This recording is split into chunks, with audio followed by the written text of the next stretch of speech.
Is this Seattle Kraken team built to win and built to win now?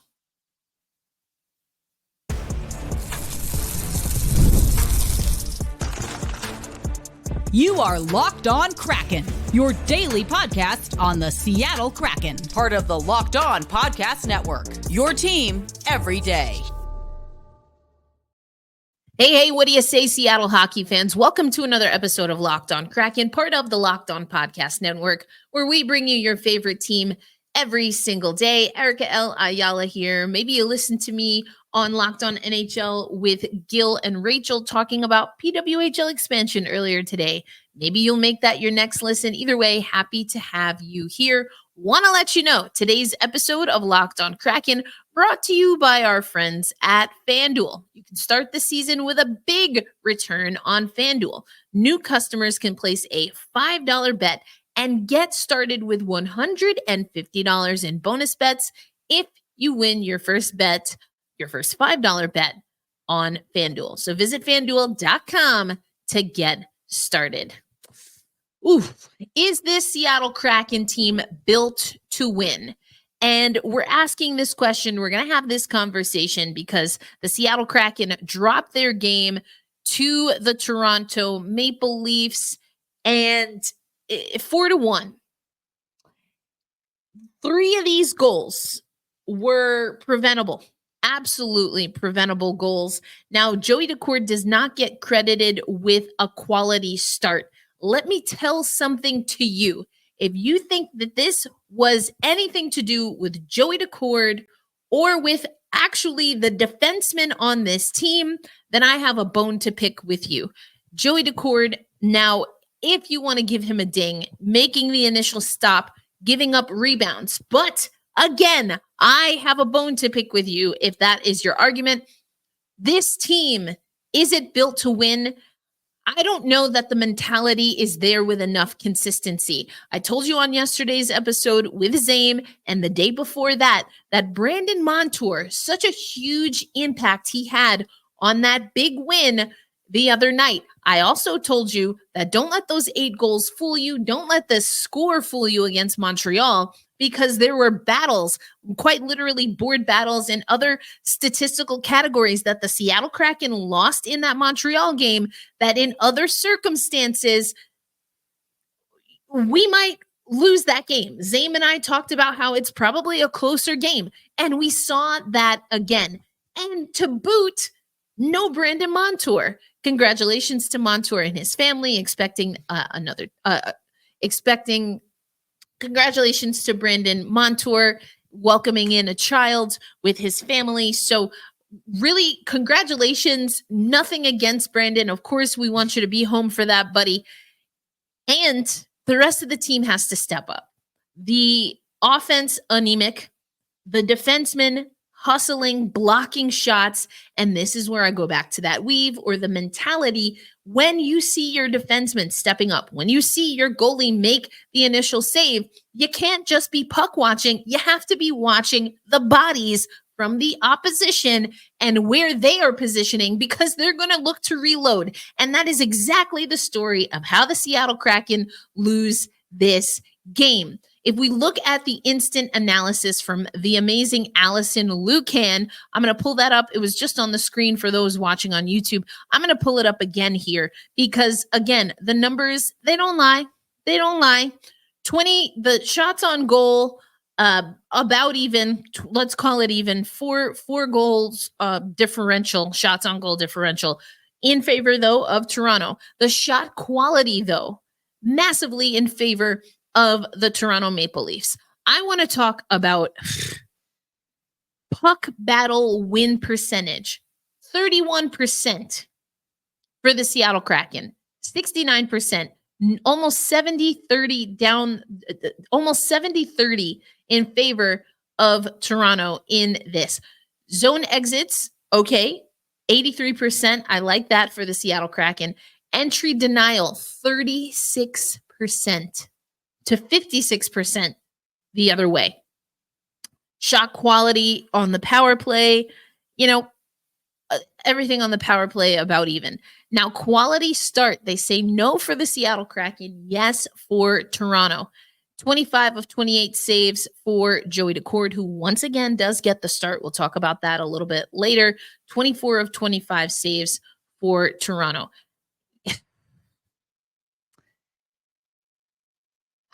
It's the puck battle win. And I was watching on NHL.com. I was rewatching the goals before hopping on today's episode because I just knew, a lot of people on social media, like myself, taking a look at those backdoor goals for Toronto, 3 of them in a row, and just wondering what the crap is going on with the defense. So I wanted to know, Brandon Montour gone. He's been one of our better players, obviously had the hat trick. So what's going on? Why isn't the defense up to snuff? Cale Fleury, easy target. Let me tell you what I saw. I saw Chandler Stevenson, Eeli Tolvanen, and Andre Burakovsky on the second goal, and Jordan Eberle failed to identify the trailing shooter, failed to identify the mark. Joey Daccord makes the first save. In almost all of the goals, the first 3 goals, there's a blocked shot from a defenseman. Jamie Alexiak, who I've been talking about a lot, great on that. I think it was the 3rd goal. He's picking up sticks in front of net. Who was he with? Maybe it was Borgen, at the time, blocking shots, taking away the ice, or Riker. I think it was Riker on that play. So the defense is doing what they need to do. Now, if you want to be really stubborn, but again, this is where Toronto did what they needed to do, and the Seattle forwards have to play a little smarter and help out a little bit. But each and every time, backdoor exposed. Now, when you see your defenseman and your goalie sell out to make a block and or a save, you have to slide down, especially on the far post. If this team built to win, this is a mentality thing. I really wanted to talk about front office stuff. I still think that is a valid conversation to have, but man, this was a lack of effort. And it came from the forwards. It came from the skaters. Not to mention, I'm not even talking about what we were doing or what we weren't doing on the offensive side when we had the puck. Just from a defensive side, you have to help your team. Joey Daccord spoke after the game. He was once again very complimentary, liked what the team was doing, but everyone was very short with their comments. Dan Bylsma, there was no energy to what he was saying last night. This was a frustrating loss. Dan Bylsma did talk to media today as well, ahead of their next game against Ottawa, which will be tomorrow, Saturday. And he did break down the goal off of the faceoff, giving up a goal with like 4 seconds left in the period after they thought they had a great start. That's just soul crushing. But again, it came from a lack of awareness from the forwards, from the skaters, just not marking the man in the area. If you've been watching the show long enough, this kind of stuff burns my grits. I honestly think there is no excuse for this. So while I do think, including the fact that we had to recall players just to make sure we have enough bodies on the road, is this team built to win? We're in a salary cap constraint, and I don't know that we have enough pieces, or at least the right pieces, to make a playoff run. And that's the goal, right? Of course, it's the goal for every team. But this team wants to get back to where they were in season 2. I've said it before. I'll say it again. Arrived early to the station, and then ended up missing the train on the next ride out. I'm frustrated. I'm glad that the team seems to be rebounding, and they should. They have to have a short-term memory, but we here at Locked On Kraken can get into it. And I kind of mixed these two first segments together, but I'm going to get more into what I mean about the forwards having to step up. We'll talk about that coming up on today's episode of Locked On Kraken. Today's episode of Locked On Kraken, once again, brought to you by our friends at Game Time. I tell you all the time, as someone who travels a lot, it's important to me to find ways to step away from sports and do things that I enjoy.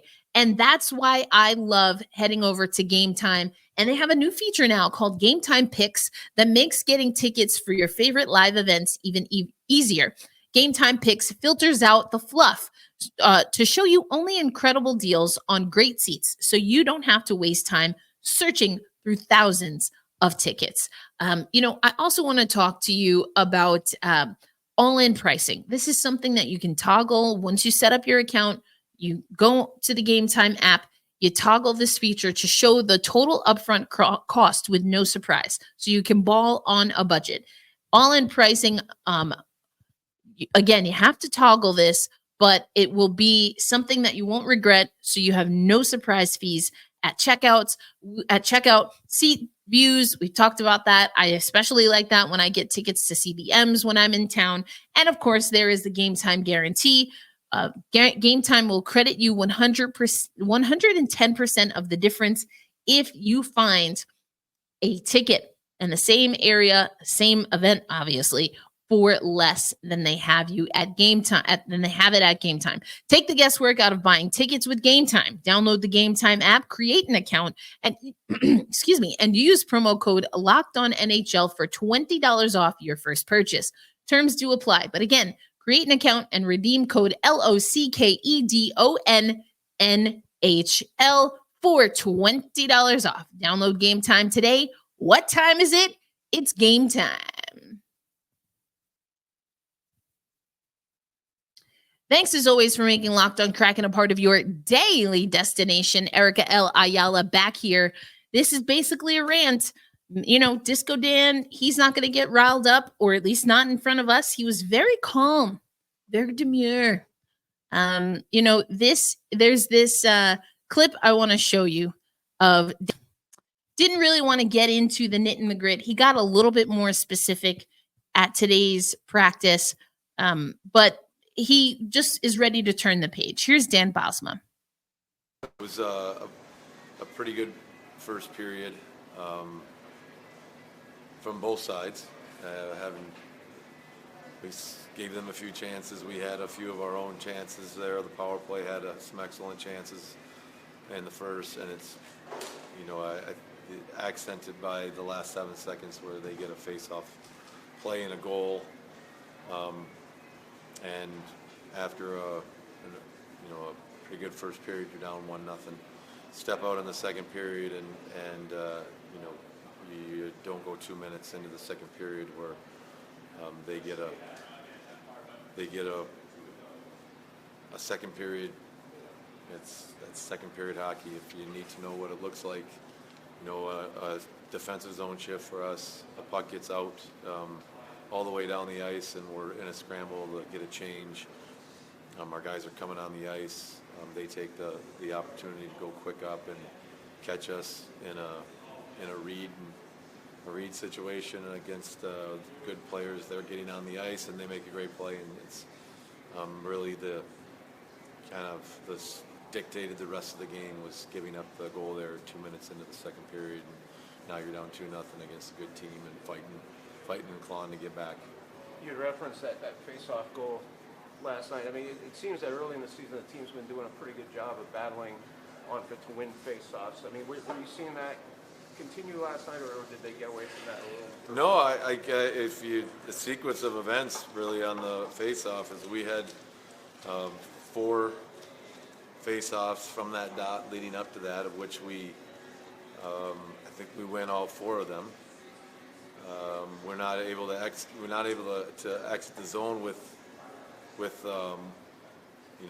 tried up the strong side, we tried to net out the back of the net, and now going in for the 5th one, the player that Chandler's going against didn't have a ton of success on the draws the previous couple, and He makes a smart play and a smart read and does a push through and catches us, with a perfectly executed push through play. And Will does a great job of blocking the pass that they've established, and it lands right back on its stick, and he pops it into the slot for that goal. So,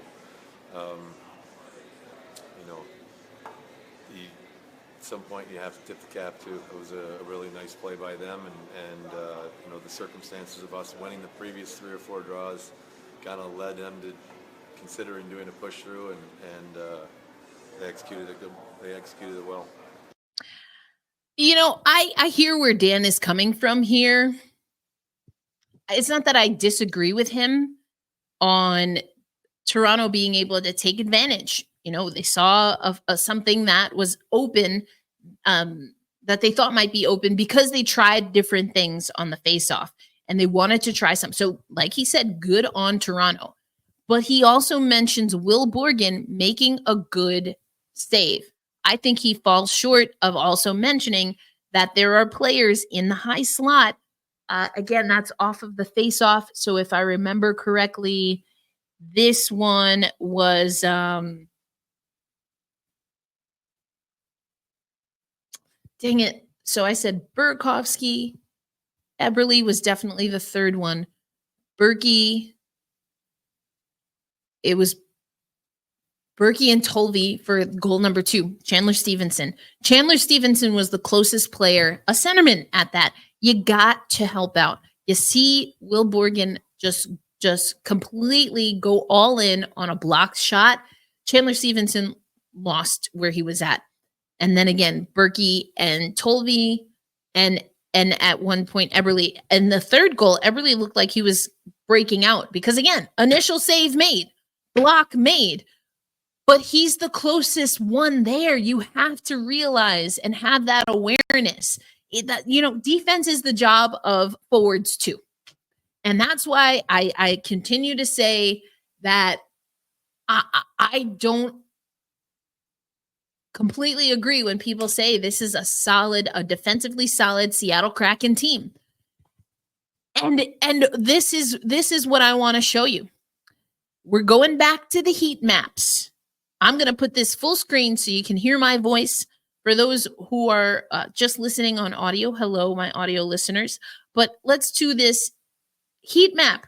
Look at all of this traffic up in Joey's grill, all up in his business. So much traffic here. So much traffic here. This has to stop. This has to stop. It's just getting, it's getting ridiculous at this point. The Seattle Kraken have to take pride in moving bodies. And again, one of these goals, Jamie Alexiak is tying up a guy standing right in front of Joey Daccord. He's standing right in front of him. When you see that your defenseman is doing that and there's traffic in net, you have to have the wherewithal to cover up. Wrap around, not like a true wraparound opportunity, but the Toronto Maple Leafs come from below the goal line to the far post, beat Joey Daccord. And because Jamie Alexiak is covering the bodies in front, he can't pivot to try and make that save. So now he's blind because he's got a player basically in his chest and the play is behind him. You cannot expect him to make that. You can't expect him to make that play.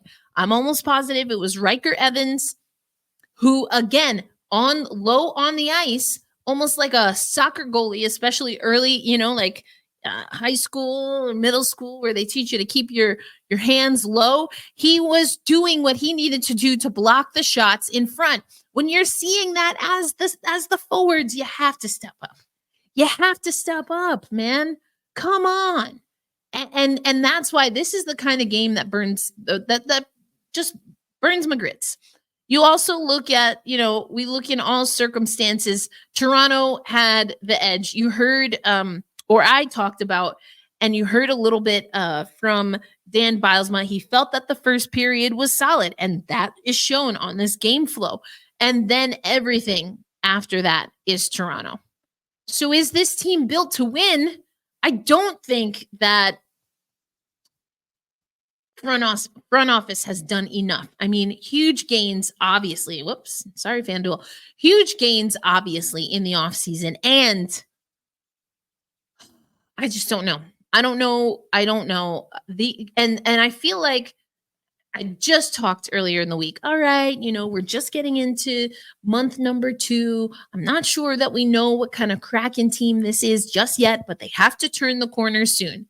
This type of loss, after all of the things that we've been talking about, it just kind of smacks you in the face because these, again, even in an, 8-2 against Montreal, even in an 8-2 win, the Seattle Kraken aren't doing this. And teams are going to pick them apart. They're going to pick them apart. I think the coaching staff knows that. The players know that. So I don't think this is a coaching issue to the extent that, again, Dan Bylsma has prepared this team, having them do one-on-one board battle drills. If you're not executing in the game, at some point, there is a separation between how the coaching staff has prepared you, how they have solidified or organized the D pairs and the forward lines, and how they are scheming up and game planning. You have to execute as an NHL hockey player, and the Seattle Kraken did not execute in Toronto, and it bit them in the butt. They did not execute very well in Montreal, and they got away with one. All of their bad habits were exposed, as far as I'm concerned, in this Toronto game. So, yeah, I'm a little fired up. And that's why we need the goalie support. Now, Dan Bylsma was asked a little bit about goaltending. It was, I think the question could have been a little bit more direct, but I want you to hear what he had to say about Philipp Grubauer, who we are expecting to see soon. And he's saying everything that I've said about Philipp Grubauer, that I've said about Joey Daccord, that I've said about most every goaltender for the Seattle Kraken. So it's not anything new, but at what point are the skaters, especially the forwards, in front of the goaltenders, regardless, at what point are they going to clear the house? At what point are they going to commit to doing that? That's what has to happen if the Seattle Kraken team wants to be serious. We're going to talk about that coming up on today's episode of Locked On Kraken. Today's episode of Locked On Kraken brought to you by our friends at FanDuel. And listen, get ready to tackle NFL action with FanDuel, America's #1 sportsbook, because right now, new customers can bet $5 and get $150 in bonus bets if you win. The FanDuel Sportsbook app gives you everything you need to place your bets on the National Football League, all in one place. So when you get a hunch in the middle of the game, you can check out the latest stats, view live play-by-play, and so much more on the same page where you place your bets. Just visit FanDuel.com to join today. You'll get started with $150 in bonus bets if you win your first $5 bet. That's FanDuel.com. Never waste a hunch and make every moment more with FanDuel, an official sportsbook partner of the National Football League, and of course, us here at the Locked On Podcast Network.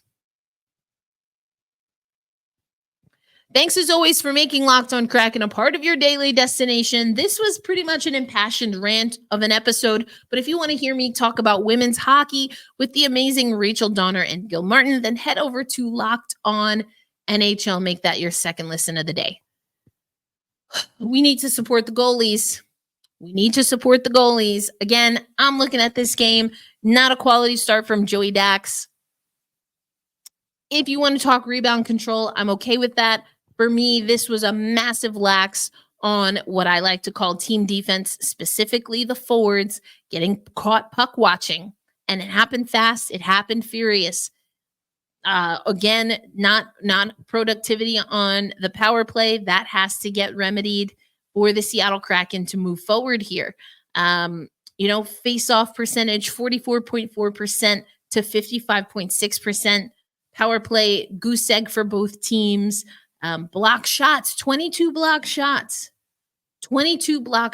So on the one hand, again, it's some of the defensemen really selling out. On the other hand, if your defensemen are going to be blocking shots at that clip, at what point do the forwards need to, again, we talked about the weave. Now, the weave, we were talking about it on the attack, but it's the same thing. You have to occupy the empty space. Zone defense, whatever you want to call it. You have to occupy the empty space. And this was just, for me, a lack of effort, a lack of awareness, a lack of communication, and you lose 4-1 to the Toronto Maple Leafs. A winnable game for the Seattle Kraken. A winnable game. Oh, for sure. Oh, for sure. So, goalie support. Did we break Joey Daccord? No, this was just a wacky game. Again, bounces, if you really want to bing him for this, maybe he's got to work on rebound control. But for me, that was not the most egregious thing happening in this game, not even by a long shot. We are going to see Philip Grubauer at some time on this road trip. Does this loss impact Joey Daccord? Was it a physically demanding loss as compared to some of the other ones? I would say no. Mentally, emotionally, maybe. I don't know. We'd have to talk to Joey. He spoke to media after. He kept it brief, but he was very energetic, very positive. Says he continues to have faith and like what he's seeing in front of net. Well, Joey, I'll be the bad person here. I'll be the blunt person. I don't know, whatever you want to call it, but you deserve better, Joey. So does Philip Grubauer. And that's effectively what we heard from Dan Bylsma. Again, the question, a little bit more of a statement, or I'm not exactly sure, but I think the person asking the question, I know who it was, but I'm not going to say the name right now. I think the person asking the question, was getting at a really good topic, but I would have liked the question and Dan's answer to be more specific, but I'm still going to play it for you because goaltending is going to be huge for us, especially if we're not getting run support. I'm a baseball fan. We're not getting goal support, and there are lapses on the defensive side. Here's Dan Bylsma from today, Friday, at practice, talking about, what he expects from Philip Grubauer and how he's liked Philip's game throughout this part of the season. Joey's had a good run of success lately. He got 4 consecutive starts. Gruby's going to get an assignment, I would imagine, the next night or so. So, what do you need to see? What would you like to see out of him after it's been a bit of a layoff for him? Well, I think he's done an admirable job in the beginning of the season to this point in time. Really, both of our goalies, for the first 6 or 7 games, I think they each have made some big and outstanding saves for us. And at the end of the game, there's maybe 1 or 2 goals where you like to have back.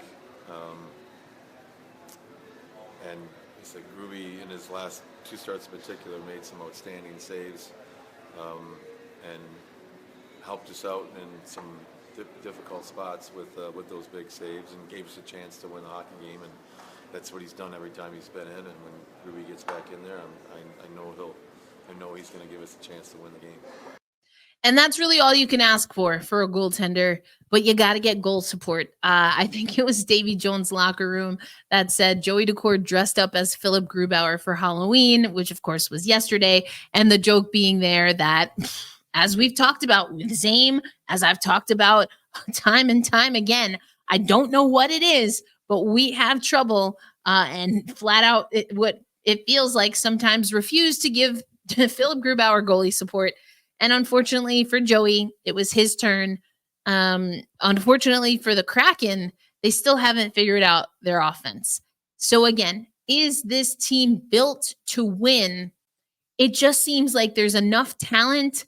I know we're switching up the lines. I know Vince Dunn isn't here. But if removing Vince Dunn, removing Brandon Montour can have such a night and day performance from the Kraken, this is the same where we were a better team the last 2 seasons when Andrei Burakovsky was on the ice. When he wasn't on the ice, we weren't as great of a team. Those are individual players.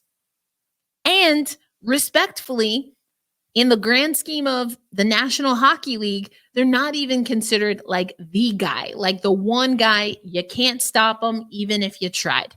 That's not their game. It just isn't. But it is for us. That's how integral those players are to the Seattle Kraken. So is this team built to win? It's a tough question right now because I'm coming off of a game where I feel like the mentality was funky. Really, 2 games. The mentality was funky. And could there have been other moves? Are there still moves that need to be made to get this Kraken to a place where they can be lean and mean and storm their way through the playoffs? I think so. I really do think so. Is this Seattle Kraken team built to win? Right now, I don't think so. I don't think that they're fully built to win. I think that there's more that we can do and that the Seattle Kraken need to do. We said it in the offseason multiple times over. If this season gets out of hand early, that might force the issue of the front office to make some choices and figure out what they want to do. Salary cap situation, not great. Roster size, not great. Injury long-term to Vince Dunn, hate to see it. Joey Dax and hopefully not also Philip Grubauer at the same time, not getting goal support, can't have it. So now, ball's in your court, front office. What are you going to do about it? We'll have to talk about that on another episode of Locked On Kraken. Until then, be kind to yourself. Be kind to one another. Saturday's a game day, so hold fast. Stay true, loud and proud. We say always, let's go Kraken. I'll catch you on the next episode. Peace out, everybody.